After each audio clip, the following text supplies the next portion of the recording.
Hello friends. इस video के अंदर मैं आपके साथ बात कर रहा हूं। कोटक महिंद्रा जी ने आज इकोनॉमिक्स टाइम्स को एक इंटरव्यू दिया और उसके अंदर उन्होंने इंडस्ट्री के बारे में और बैंकों के बारे में बहुत अच्छी जो है राय रखी, जिससे आपको बहुत सारी बातें जो हैं पता चलेगी। और एक स्टॉक मार्केट के निवेशक के लिए उनके द्वारा जो ज्ञान जो है मार्केट पार्टिसिपेंट्स को दिया गया है वो आपको जरूर से जरूर जो है समझना चाहिए। और मैं जो उन्होंने बातें कही उसका एनालिसिस जो है आपके साथ करने की कोशिश कर रहा हूँ। और मैं ये कहूँगा कि ये वीडियो आपको जरूर से जरूर देखनी चाहिए, जिससे कि आपको मार्केट के बारे में बहुत अच्छी जो है समझ बनेगी। और इसी तरीके से देखिएगा कि जो पहले हेडिंग है वो क्या है, government and industry should take cue from stock market and not worry too much से उदय कोटक। वो गवर्नमेंट को हिदायत दे रहे हैं और इंडस्ट्री को कि देखिएगा आप स्टॉक मार्केट से क्यों लीजिए और इतनी चिंता करने की जरूरत नहीं है। अगर इन्वेस्टर इतना ज़्यादा होपफुल बाइंग कर रहे हैं, रिटेल और इंस्टीट्यूशनल इन्वेस्टर, उन्होंने सेंसेक्स को 41% ऊपर कर दिया है मार्च लो से, तो आपको घबराने की जरूरत नहीं है। ये उदय कोटक जी का कहना है। उन्होंने ये बात साफ साफ बोली कि देखिएगा इस समय जो वीक अर्निंग के प्रोजेक्शंस हैं, यानी कि जो अर्निंग्स है वो वीक आने वाली है और इकोनॉमिक कंडीशंस जो है खराब है। हम मानते हैं इस बात को कि अच्छी हालत नहीं है, लेकिन फिर भी देखिएगा कि जो स्टॉक मार्केट है वो ऊपर जा रही है। और उसका रीजन उन्होंने बताया कि जिस तरीके से जो सेंट्रल बैंक्स है पूरे वर्ल्ड के अंदर, उन्होंने जितनी लिक्विडिटी ईज की है उसकी वजह से जो है मार्केट ऊपर गई। और दूसरा रीजन उन्होंने बताया कि देखिएगा कि अर्निंग्स को जो है डिस्काउंट करता है स्टॉक मार्केट और उस अर्निंग्स के बेस पर जो है उसकी वैल्यू निकलती है। तो जनरली मार्केट इस बार 21 की अर्निंग्स को डिस्काउंट नहीं कर रहा है, यानी कि फाइनेंशियल ईयर 2021 को। और उनका मानना है कि जो मार्केट है वो फाइनेंशियल ईयर 22 और 23 को जो है डिस्काउंट कर रहा है, जिसकी वजह से मार्केट ऊपर है। तो देखिएगा उनका मानना है कि मार्केट क्यों ऊपर है, वो इस साल की अर्निंग्स को कंसिडर नहीं कर रहे हैं, जो है फ्यूचर की अर्निंग्स को कंसिडर कर रहे हैं। अब वो आगे चल के उनकी बात कितनी मार्केट के संबंध में सही साबित होती है वो तो आने वाला समय बताएगा, बट उनका जो मानना है वो मैं आपके साथ शेयर कर रहा हूँ। और उन्होंने इस इंटरव्यू के अंदर एक और बात बहुत बेहतरीन बताई कि सेंसेक्स जो है 41% और बीएससी का जो स्मॉल कैप इंडेक्स है वो 45% और निफ्टी का जो मिड कैप इंडेक्स है वो 39% राइज हो चुका है जो मार्च के लोस थे। तो यहां पर सीधी सी बात यह है कि गवर्नमेंट को और इंडस्ट्री को वो कह रहे हैं कि आप स्टॉक मार्केट से देखिएगा, आपको ज़्यादा चिंता करने की ज़रूरत नहीं है। और करंट फिस्कल ईयर के अंदर जिस तरीके से आप देखिएगा कि मार्केट पार्टिसिपेंट्स आपका साथ दे रहे हैं, तो गवर्नमेंट को घबराने की ज़रूरत नहीं है। और इसी तरीके से अब उनके बैंक के बारे में बात करते हैं। तो वो कहते हैं कि जिस तरीके से देखिएगा कोविड की वजह से जो हेल्थ में जो प्रॉब्लम हुई है वो वास्तव में बिजनेस के अंदर भी जो देखने के लिए मिली। और हम यहाँ पर जो है 3 फिल्टर्स जो है हमने लगाए हैं अपने जो है लोन देने के प्रोसेस में। और ये 3 फिल्टर्स आप समझिएगा आपको अपनी इन्वेस्टमेंट फिलोसफी के अंदर भी ये बात काम करने के लिए जो है प्रेरित करेगी और आपको समझ जो है डेवलप करेगी। ध्यान से समझिएगा, जो बात ये यहाँ पे बोल रहे हैं उसको ध्यान से समझना है। और ये अब जो 2 स्लाइड्स अभी आगे आने वाली इसके बाद जो मैं शो करूंगा आपके साथ, वो और ये सब बहुत ज़्यादा आपको नॉलेज देने वाली है। उनका एक एक जो मतलब है वो मैं आपको समझाने की कोशिश करूंगा। तो सबसे पहली बात उन्होंने कहा कि जब हम लोन बांट रहे हैं तो हम 3 प्रिंसिपल्स पर काम कर रहे हैं, हमने 3 फिल्टर लगाए हैं। फर्स्ट, तो वो क्या कहते हैं, फर्स्ट क्या है? फर्स्ट उन्होंने बोला है कि हमने डेवलप किया है, first we develop a view on the sectors we are comfortable with. देखिएगा ध्यान से समझिएगा, मैं आपको यही बात बोलता हूं अपनी जो वीडियोस के अंदर भी कि जब आप सारे शेयर्स की बात करते हैं कि सर ये वाला शेयर कैसा है, ये वाला शेयर कैसा है, तो मैं आपको यही बात बोलता हूं कि जो सेक्टर है दैट इज वेरी इंपॉर्टेंट। जो आप किस सेक्टर में पैसा लगा रहे हैं, किस वैल्यूएशंस पे लगा रहे हैं, और इससे संबंधित जो एडवाइजेज हैं या इससे संबंधित जो जानकारी है, इससे संबंधित जो सलाह है, वो हम अपने अल्फा मेंबर्स को रेगुलरली देते रहते हैं और अभी भी जो है हम उसमें कंटिन्यू रहते हैं। और इसके अलावा जो मार्केट में मुझे क्या लग रहा है कि किस तरीके का हाल है वो भी मैं शेयर करता हूं। जैसे मैंने परसों की वीडियो के अंदर ही ये बात की थी कि मुझे मार्केट के अंदर वोलेटिलिटी लग रही है, वेडनेसडे के अंदर जो मैंने वीडियो शेयर की थी, और थर्सडे के अंदर मैंने वीडियो वहां पे शेयर नहीं की थी। तो देखिएगा मेरा फोकस भी यही होता है जो सेक्टर वाला, और ये बहुत जरूरी है कि आप किस सेक्टर को लोन दे रहे हैं। तो देखिएगा वो कह रहे हैं कि हम सेक्टर स्पेसिफिक अप्रोच लगा रहे हैं, यानी कि जिस सेक्टर के अंदर पेन है वहां पर ये पैसा उधार नहीं दे रहे हैं। तो ध्यान रखिएगा ये सेक्टर स्पेसिफिक है। सेक्टर स्पेसिफिक का मतलब है कि जहां पर ये पैसा देंगे क्या वो बिजनेस इनको इनके लोन के ऊपर इंटरेस्ट अच्छी तरीके से सर्विस कर पाएगा, क्या इनका दिया गया पैसा सही समय पर इनको वापस मिल जाएगा। तो देखिएगा क्योंकि इनका जो बिजनेस है वो लीवरेज बिजनेस है, क्योंकि उधार पैसा लेते हैं और उधार बांटते हैं, यानी कि जो डिपॉजिटर का पैसा है। तो ये कहते हैं कि अब हम सेक्टर स्पेसिफिक अप्रोच लगा रहे हैं, ये सबसे खास बात है। अब हम हर सेक्टर को पैसा नहीं दे रहे। तो देखिएगा ये कंपनी के साइज के हिसाब से डिस्ट्रीब्यूशन नहीं कर रहे। देखिएगा जो आप स्पेसिफिकेशन देखते थे कि लोन जो है रिटेल सेगमेंट है या एमएसएमई सेक्टर है या कॉर्पोरेट लैंडिंग है, तो यहां पर देखिएगा इन्होंने एक बिल्कुल अलग से बात बोली है कि हम सेक्टर को देख रहे हैं। तो ये ध्यान रखिएगा ये सेक्टर नहीं, आपके इन्वेस्टमेंट पोर्टफोलियो के लिए भी बहुत इंपॉर्टेंट है कि कौन सा सेक्टर जो है इकोनॉमी में अच्छा करेगा आगे चल के, उसी से संबंधित जो शेयर्स हैं वो आपको जो है प्रॉफिट देंगे। तो ये मैं आपको जानकारी दूंगा। अगर आप अभी तक अगर अल्फा मेंबर्स नहीं है हमारे, तो आप हमारे अल्फा मेंबर्स के जो है आप ज्वाइन कर सकते हैं। तो जो सब्सक्रिप्शन का बटन है उसके साथ जो ज्वाइन का बटन है वहां से आप ज्वाइन कर सकते हैं। उसके बाद देखिएगा सेकंड बात उन्होंने क्या बोली, we look at the level of fixed operating cost of individual companies. अब सीधी सी बात उन्होंने क्या बोली कि हम fixed operating cost of individual companies, ये दूसरा पार्ट है। देखिएगा ये फिक्स्ड ऑपरेटिंग कॉस्ट क्या होती है, ये ध्यान से समझिएगा।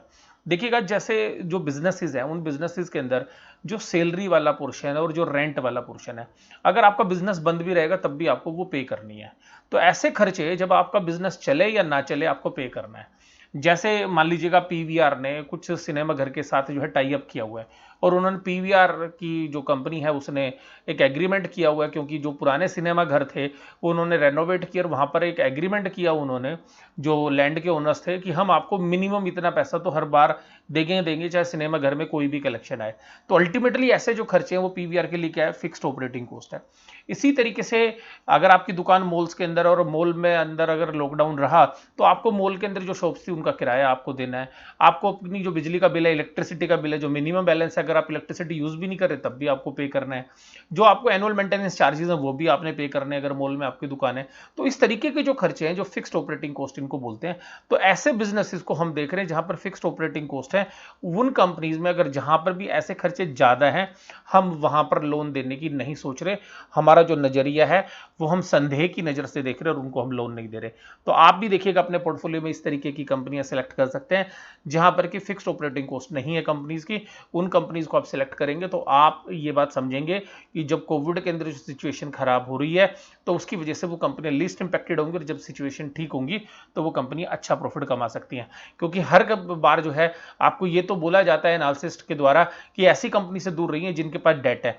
तो देखिएगा डेट का मतलब होता है उधारी, उधारी का के ऊपर आपने देना ब्याज।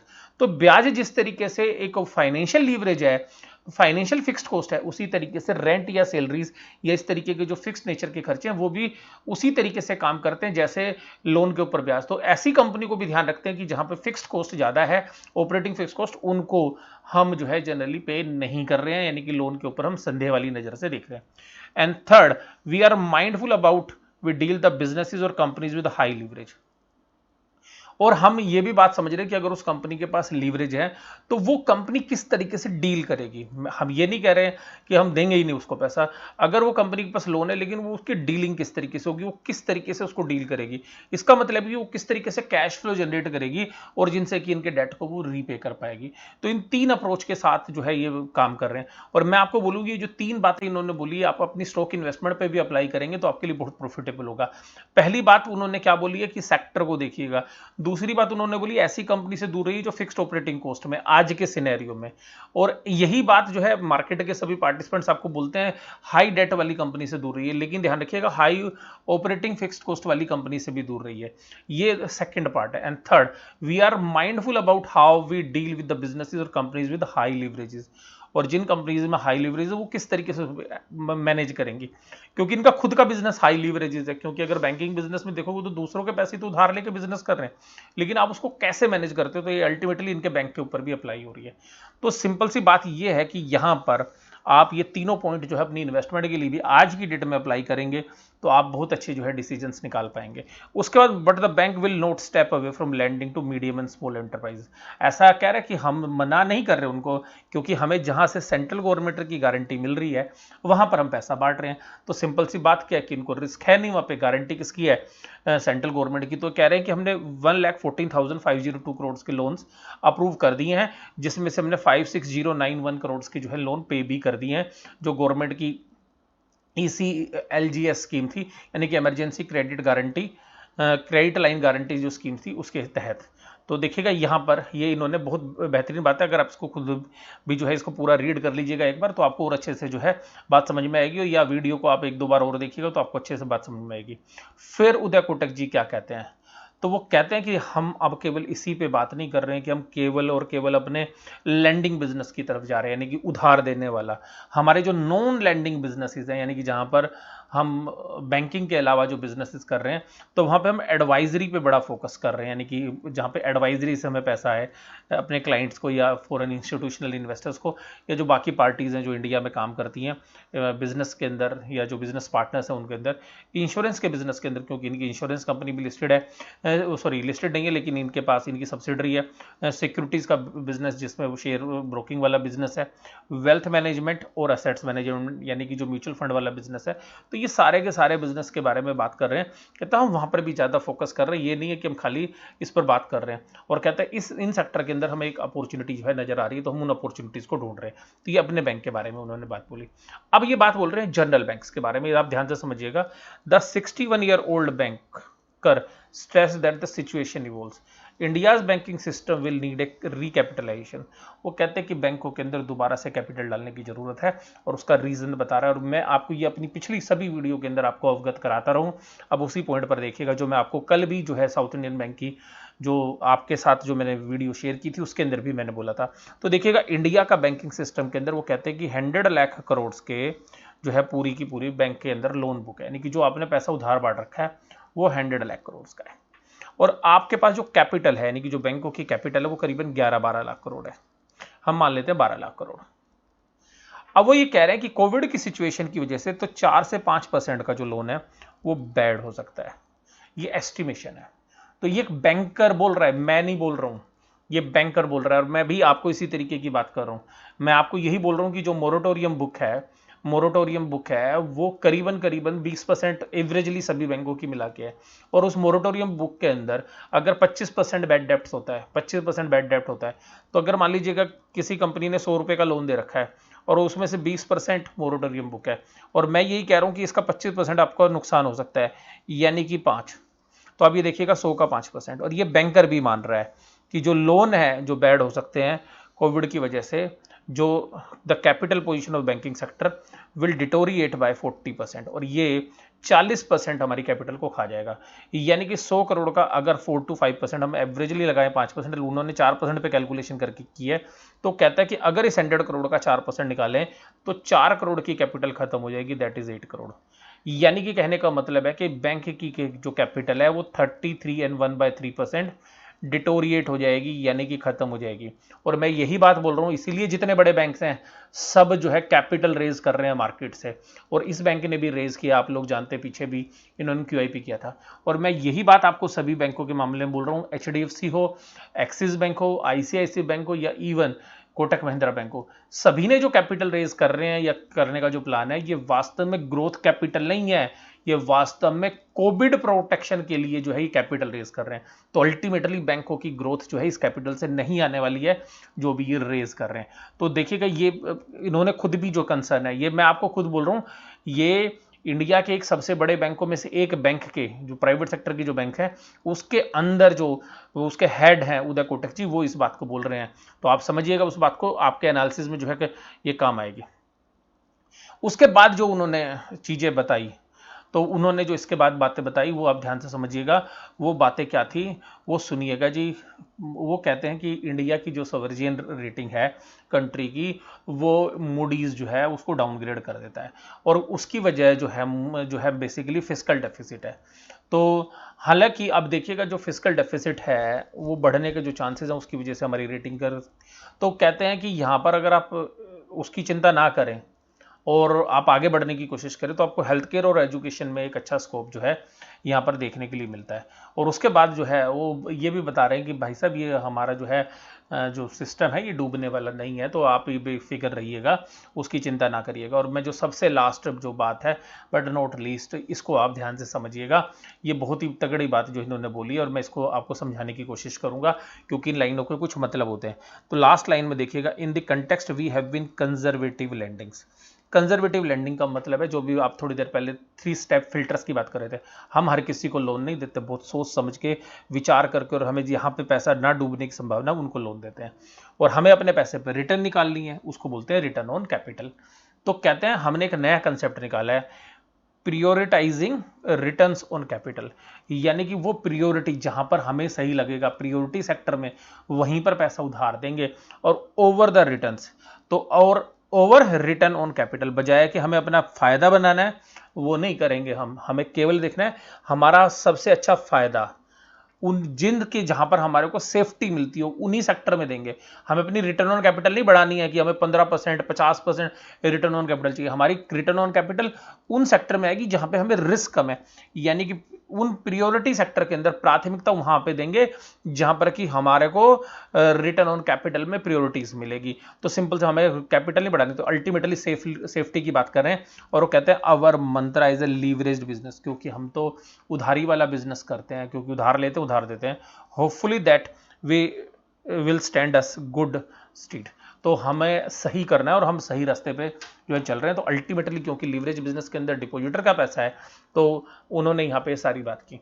तो इस पूरे एनालिसिस से देखिएगा उदय कोटक जी ने भी मान लिया कि देखिएगा बैंकों के अंदर कैपिटल की जो है प्रॉब्लम है। तो ध्यान से मैं आपको वही बात बोल रहा हूँ कि ये जो कैपिटल आ रही थी बैंक जो रेज कर रहे हैं, ये वास्तव में जो है ग्रोथ कैपिटल नहीं है, बल्कि ये कोविड से जो प्रोटेक्शन मिल रहा है, यानी कि कोविड प्रोटेक्टेड कैपिटल है जो बैंक रेज कर रहे हैं। तो आपको मैं फिर बोल रहा हूँ कि बैंकिंग सेक्टर पे एक कंसर्न जो है बनता है। मैं सभी बैंकों में नहीं बोल रहा हूँ, लेकिन कुछ बैंकों में ज़्यादा पेन है और कुछ बैंक्स जो है आपको अगर कभी गिरावट में मिलते हैं तो वहाँ पर अच्छी वैल्यू बन सकती हैं। और इस एनालिसिस से आपको ये भी पता चल गया होगा कि बैंक प्रोएक्टिवली जो है काम कर रहा है और किस तरीके से अपने बिजनेस को भी चला रहा है और शेयर होल्डर्स के भी इंटरेस्ट को प्रोटेक्ट करने की कोशिश कर रहा है। तो हालांकि देखिएगा, मैं अभी कोटक महिंद्रा बैंक के बारे में कुछ बात नहीं कहूँगा या कोई एनालिसिस में आपको मैं बाय या सेल रिकमेंडेशन नहीं कर रहा हूँ, लेकिन मैं एज ए एनालिसिस्ट आपके साथ बात कर रहा हूँ कि किस तरीके से मुझे लगता है। और उदय कोटक जी के पूरे इंटरव्यू के अंदर जो उन्होंने बातें बोली उसमें क्या चीज़ें निकल कर आई, तो मैंने आपको जो सारी चीज़ें जो है समझाने की कोशिश की, या अपनी भाषा में जो मुझे ठीक लगता था वो मैंने आपके साथ बात की।